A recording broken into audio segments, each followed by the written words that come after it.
Guys, na-miss niyo ba ako? Pasensya na. Wala kasi akong mga bagong upload na videos.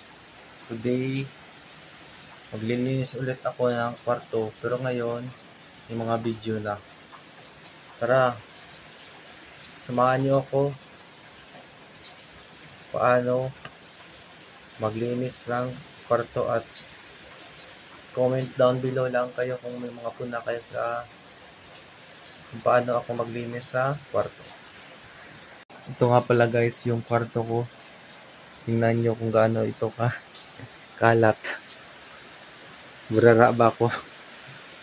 Tingnan nyo nga yung mga damit ko. Wala kasi yung yung lalagyan ng mga lumang damit o gamit na damit.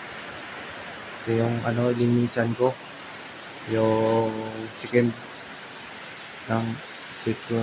bed ng double deck.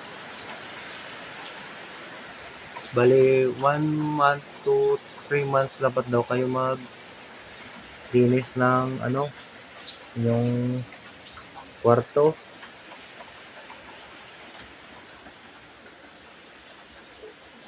Nakita nyo ang bahay. Kwarto ko. Ito before. Kita ko rin sa inyo yung after ng paglinis ko.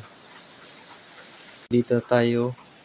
Natanggal ko na yung mga bagay sa second bed ng double deck.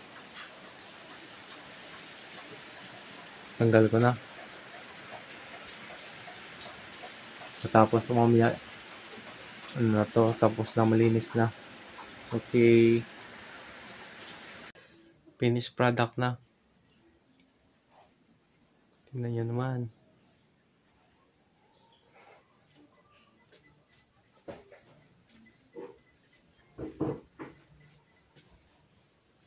Don't forget to subscribe at hit the notification bell para lagi kang updated sa aking mga videos about tutorial, vlog, and unboxing. Live a life and God bless.